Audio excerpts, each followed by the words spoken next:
नमस्कार, मैं रेणु केशव स्वागत करती हूं आपका सिख वॉइस ऑफ इंडिया के खास प्रोग्राम एक खास मुलाकात में। तो आज हमारे साथ मौजूद हैं शिरोमणि अकाली दल दिल्ली यूके के प्रधान श्री जसजीत सिंह जी। स्वागत है सर। सर, मेरा सबसे पहला सवाल आपसे ये है कि दिल्ली गुरुद्वारा कमेटी के चुनाव होने से ठीक पहले आपने और आपकी पार्टी ने कोर्ट का दरवाजा खटखटाया, जिसकी वजह से चुनाव भी रद्द हुए। तो ऐसी क्या वजह रही जो आपको कोर्ट का सहारा लेना पड़ा? पहली तो बात ये है, जो आप कह रहे हैं बिल्कुल ठीक कह रहे हैं। चुनाव रद्द नहीं हुए, चुनाव पोस्टपोन हो गए हैं। कारण ये था कि इस इलेक्शन में पिछली बार की तरह जैसे 16 पार्टियों ने चुनाव चिन्ह अप्लाई किया था और 16 में से इस बार 13 पार्टियों को लेटर आ गए कि आपको चुनाव चिन्ह नहीं दिया जाएगा। और उसके बाद हमारी पार्टी उस 16 पार्टियों से अलग थी, नई पार्टी थी, और उस हमारी पार्टी श्रोमणी अकाली दल दिल्ली यूके ने चुनाव चिन्ह के लिए गुरुद्वारा इलेक्शन बोर्ड को अप्लाई किया। उन्होंने हमारा जो लेटर है वो रिजेक्ट कर दिया, हमारे पास है। और हमें दुख इस बात का है कि माननीय मुख्यमंत्री शीला दीक्षित जी के कहने के ऊपर भी कि ये डेमोक्रेटिक कंट्री है, डेमोक्रेसी है, हर आदमी का राइट है किसी भी जगह, और ये धार्मिक सेवा के लिए चुनाव लड़े जा रहे हैं, कोई एमएलए या एमपी या किसी और संस्था के लिए नहीं है। और हर सिख को अधिकार है सेवा के लिए। हम सेवा के लिए जा रहे हैं, ना कि वहां पर कोई जिस पार्टी की तरह जो श्रोमणी अकाली दल दिल्ली परमजीत सिंह सरना एंड ब्रदर्स कर रहे हैं कि सिर्फ ये समझते हैं ये उनकी प्रॉपर्टी है। ये किसी की प्रॉपर्टी नहीं है। जिस संगत ने देखना है कौन आएगा नहीं जाएगा, और हर किसी को गुरुद्वारे का इलेक्शन लड़ने का अधिकार है। हमने इनको बार बार कहा, और पीछे एक चैनल पे हमने ये भी कहा था कि अगर हमें चुनाव चिन्ह नहीं दिए गए तो हम definitely we have to move to the court, that is the reason. और हम ही एक श्रोमणी अकाली दल दिल्ली यूके हैं जो कि इस चुनाव को जल्दी कराना चाहते थे। हमने पिछले साल हाई कोर्ट में रिट डाली, क्योंकि ये जो चुनाव है दिल्ली गुरुद्वारा के चुनाव 2011 फरवरी को ड्यू हो चुके थे, और सरना भाई हर टाइम एक जो सिख मंत्री लवली जी हैं उनके साथ मिलके बैठ के कहते थे जब हमारा दिल आएगा हम चुनाव तब कराएंगे। और लोगों को तो कहा था कई बार 5-5 साल चुनाव नहीं होते। तो हमें पिछले साल कोर्ट में मूव करना पड़ा, और उसके बाद यही इसी हमारे कोर्ट के जाने की वजह से ही ये चुनाव की इन्होंने तिथि तय की, और उसके बाद इन्होंने उसमें फिर एक हेराफेरी की कि जो चिन्ह है हमें नहीं दिया गया, सिंबल ना देने की वजह से हम कोर्ट में गए, और कोर्ट में जाने के बाद हमें वहां पर पता चला कि इन्होंने जो चुनाव प्रक्रिया में बहुत धांधली है।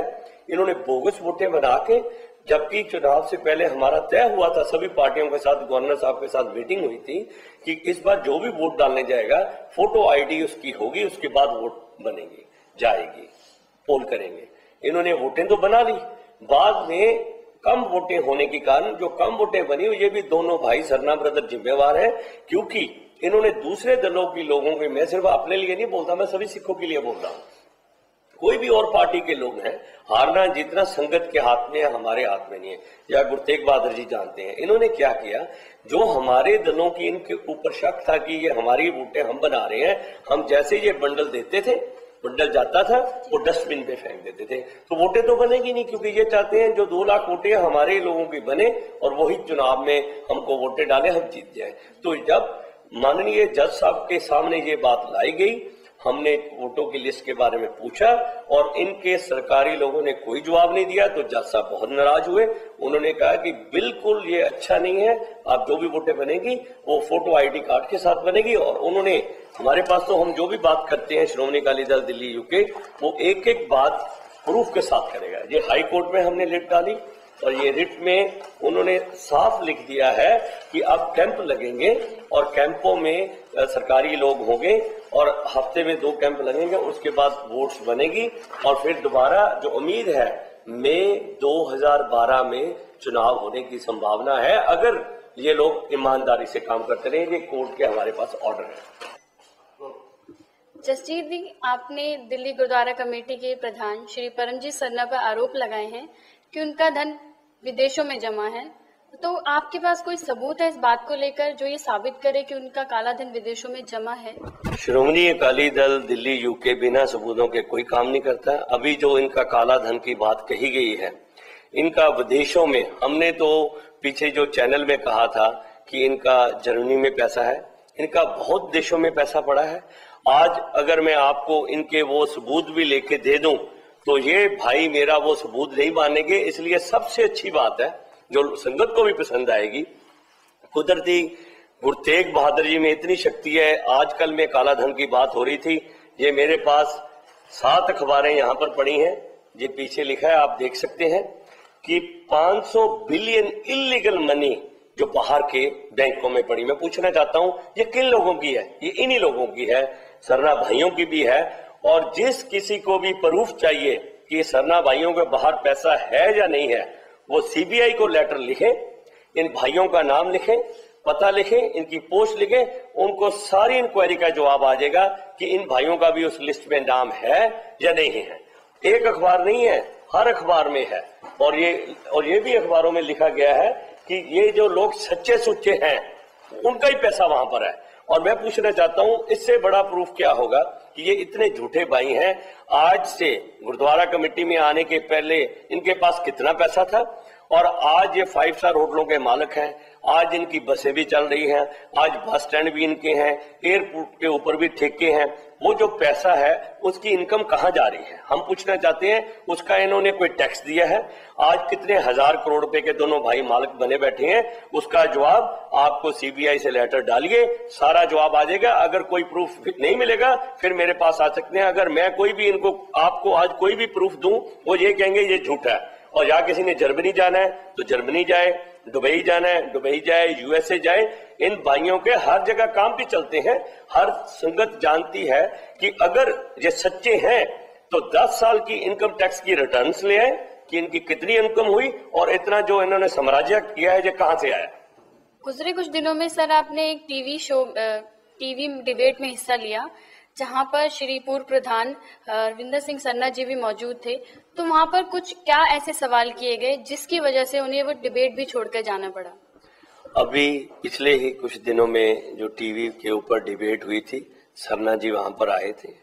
उनने हम 3-4 पार्टियों के लोग बैठे थे। हमें बहुत बुरा लगा कि जब हमने कुछ ऐसे सच्चा सवाल पूछे जिनका उनके पास जवाब नहीं था। यही कारण था, उठ के चले गए। जैसे सबसे पहले कुलदीप भोगल जी ने एक क्वेश्चन किया कि आपने मणिपाल ग्रुप से 29 करोड़ रुपया लिया, उसका हिसाब कहाँ है। और मंजीत जी के ने भी कुछ सवाल पूछे, उनका भी वो जवाब नहीं दे पाए। अंत में जब मैंने उनको पूछा कि अभी आपने लोगों को आंखों में धूल झोंकी है और बोल रहे हैं कि बीएल कपूर को ये जो दिया है कॉन्ट्रैक्ट हॉस्पिटल का, और मैंने कहा बीएल कपूर को तो नहीं दिया, ये तो हेलकॉन कंपनी है जो विदेशी कंपनी है। ये मेरे पास कागज हैं, 377 करोड़ का दिया है। सुनने में आया अंडर द टेबल आपने पैसे लिए हैं। आप प्लीज कृपा करके बताइए, हमें एग्रीमेंट की कॉपी प्रोवाइड कीजिए कि ये 30 साल के लिए दिया है कि परमानेंट दे दिया है और किस बेसिस के ऊपर दिया। क्योंकि अभी तो आपने एफिडेविट दिया है 1,35,00,000 जुर्माना दिया कि किसी को नहीं देंगे, तो अब सिर्फ ये इलेक्शन स्टंट है। क्या बात है इसके पीछे, हमें इसका जवाब चाहिए कि वो जो पैसा लिया है 29 करोड़ कहाँ है, और ये जो 377 करोड़ है इसमें से कितना आया है और कब मणिपाल ग्रुप जाएगा। लोगों को धोखा क्यों दे रहे हो? इससे कल को ये ना हो कि हमारी वो वाली जमीन फिर कैंसिल हो जाए और हमें बड़े दुख के साथ कहना पड़ता है। ये बातें सुनते ही वो क्रोधित हो उठे और उन्होंने अनाप शनाप इतनी बातें कही, इतनी गंदी शब्दावली बोली गई जो कि जथेदार संतोष सिंह जी के भी खिलाफ थी, जो कि जिनको हम बहुत अच्छी नजर से देखते हैं, जिन्होंने दिल्ली के सिखों के लिए जमीनें ली और कुलदीप सिंह भोगल जी के खिलाफ कोई पारिवारिक बात कही। इनको इतना उत्तेजित नहीं होना चाहिए। हम सिखों की बात करते हैं, किसी के पारिवारिक मामलों की, और जो यहाँ से चले गए हैं उनके बारे में नहीं बोलना चाहिए। और जब धन की बात की गई कि वो पैसा कहाँ है, उनके पास कोई जवाब नहीं था, वो इसीलिए वहां से उठ के चले गए। उन्होंने जवाब देना उचित नहीं समझा। बात ये थी उनके पास जवाब था ही नहीं, क्योंकि अब लोगों को पता चल चुका है कि एक ट्रस्ट के बाद दूसरी ट्रस्ट, तीसरी ट्रस्ट बनाने की जरूरत ही नहीं है। सिखों की कमेटी है, सिख गुरुद्वारे चलाएं, विदेशों से डॉक्टर आए, किसी भी बात का वो जवाब नहीं दे पाए और क्रोधित होकर चले गए। जसजीत जी, मेरा आपसे आखिरी सवाल ये है कि श्री हरविंदर सिंह सरना ने उसी टीवी चैनल पर अगले ही दिन ये कहा कि जस्टिस के पास अगर कोई सबूत मौजूद है तो पेश करें। वो और उनके भाई परमजीत सरना पार्टी से अलग होने के लिए बिल्कुल तैयार हैं, सिख राजनीति छोड़ने के लिए तैयार हैं। तो आप इस बारे में क्या कहना चाहेंगे?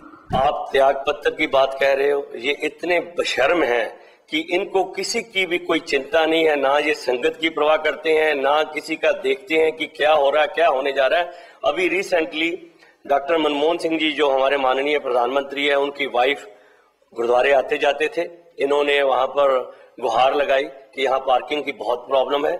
उन्होंने हमें गुरुद्वारे के लिए पार्किंग के लिए जमीन दिलाई। बाबा हरबंस सिंह जी ने देश विदेश की लोगों के साथ सेवा की, करोड़ों रुपए लगाए, पार्किंग बन गई। अब ये दोनों भाइयों ने, जो कि इतने जालसाज हैं और कभी कभी स्टेजों के ऊपर रो भी पड़ते हैं, लोग समझते हैं कि बड़े सच्चे हैं, पर इनसे झूठा इंसान कोई नहीं है। इन्होंने वो जमीन जो कि जिसमें कि हमारी इतनी श्रद्धा है कि जब भी गुरुद्वारे जाते हैं वहां कार खड़ी करते हैं, इन्होंने 25 साल बाद एनडीएमसी को देने का वादा कर लिया और वहां पर आने वाली पीढ़ी, हमारे बच्चे जो आएंगे पार्किंग करेंगे। 25 रुपए भी हो सकती है, 10 रुपए भी हो सकती है। 7 साल हो गए, 18 साल बाद वहां लड़ाई भी हो सकती है। और इन भाइयों को कोई शर्म नहीं, अगर इस्तीफा देना होता तो तब भी दे देते। और इनसे क्या पूछा जाए, ये हर बात के लिए अभी एक पार्किंग तो अभी बनी नहीं है इनसे, उसका तो कुछ हुआ नहीं है। उसके बाद ये और पार्किंगों के चक्कर के लिए सिर्फ पैसा इकट्ठा करना चाहते हैं। ये कभी भी इस्तीफा नहीं देंगे।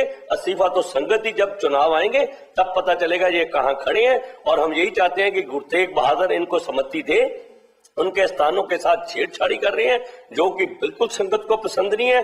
और इन लोगों ने करोड़ों रुपए के घोटाले ही घोटाले करते जा रहे हैं। पीछे हेमकुंड कॉलोनी में जो टीचरों के साथ जो कुछ भी है, उन्होंने कुछ नहीं किया। जाली सर्टिफिकेटों के साथ लोगों की भर्ती हो रही है, कुछ नहीं हुआ। बच्चों की शिक्षा कमजोर होती जा रही है, फीस इतनी बढ़ाते जा रहे हैं, 6 पे कमीशन नहीं लगाया है, सभी और लोग रो रहे हैं। और ये सिर्फ कुर्सी पर बैठे हैं और देख रहे हैं कि हम संगत को मूर्ख बना रहे हैं। पर मैं बताना चाहता हूं दोनों भाइयों को, मैं त्याग पत्र नहीं मांग रहा इनसे, संगत मांग रही है। और जब चुनाव आएंगे, जब रिजल्ट निकलेंगे, इनको पता लग जाएगा कि गुरु तेग बहादुर जी और संगत जी क्या चाहते हैं, तब उनको उनका त्याग पत्र का जवाब मिल जाएगा। ये जो बयानबाजी करते हैं कि मैं त्याग पत्र दे दूंगा, अगर इनमें दम है किसी भी चीज में बता दें जो इनके ऊपर इल्जाम लगे हैं, अगर वो सच्चे हैं, जो इल्जाम गलत है। जसजीत सिंह श्रोमणी अकाली दल दिल्ली यूके प्रेसिडेंट कहता है कि मैं राजनीति नहीं छोड़ूंगा, मैं दिल्ली ही छोड़ दूंगा। कोई भी चीज मैंने जो बोली है ये प्रूफ करें कि उसमें वे दोषित हैं नहीं है। अगर वो दोषी नहीं है तो मैं आज भी कहता हूं, मैं अपनी सारी जायदाद संगत के नाम कर दूंगा जी। अगर कोई भी चीज बता दें, मैं इनके ऊपर आरोप लगाए हैं, अगर वो गलत है। और मैं इनको यही कहता हूं, गुरु तेग बहादुर से डरे, धर्म स्थानों के ऊपर लूटपाट बंद कर दें। संगत देख रही है, आने वाले टाइम में ये त्याग पत्र कह रहे हैं, इन्होंने नहीं देना, इनसे त्याग पत्र ले लिया जाएगा, संगत ही लेगी। ये वो लोग हैं, ये समझते हैं कि हम इतने 10 साल बैठ के काबिल हो गए। इनको याद करना चाहिए, रोज खबरें पढ़ते हैं, कर्नल गद्दाफी 40 साल तक राज किया, अंत में उसका हाल क्या है। हम उनको यही अरदास करते हैं, सुख शांति से आराम से काम करें। आपको संगत ने जितना भरोसा किया, उस भरोसे को ऊपर अपना विश्वास रखें। अगर नहीं है तो त्याग पत्र के अपने आप ही छोड़ के चले गए। अपने दिल से पूछे, जब अरदास करें दिल से पूछे इनके मन में क्या है। बहुत पैसा कमा लिया, आप इनको खुद ही चले जाने चाहिए। मैं सिख वॉइस ऑफ इंडिया का बहुत धन्यवादी हूं और मैं इनको चाहता हूं ये जो अच्छी अच्छी खबरें, सच्ची सच्ची खबरें संगत के लिए लाएं। और मैं सभी को कहता हूं, अगर कोई मेरे खिलाफ भी हो इनको जरूर बताएं। जिनके पास भी सच्ची खबरें हो, ये चैनल को जरूर देखें। ये सच का साथ देंगे तो हम भी इनका साथ देंगे। अगर कोई हमारी पार्टी के मेरे खिलाफ कोई बोले तो ये जरूर चैनल पर दिखाएं। और हम उनके बहुत धन्यवादी हैं कि ये जो चैनल शुरू हुआ है सच्ची सच्ची खबरें ला रहा है। और हमारी यही भगवान के वाहिगुरु जी के आगे अरदास है, शुभकामना आपके साथ है कि जैसे आप कर रहे हैं, हमारी बेस्ट विशेष हमेशा आपके साथ रहेंगी। तो ये थे हमारे साथ शिरोमणि अकाली दल दिल्ली यूके के प्रधान श्री जसजीत सिंह जी। इतने सारे दावे सबूतों के बाद अब देखना ये है कि सिख संगत किसका साथ देती है, ये तो आने वाला वक्त ही बताएगा। तो अब मुझे दीजिए इजाजत, एक बार हम फिर मिलेंगे एक नई शख्सियत के साथ कुछ नए मुद्दों को लेकर।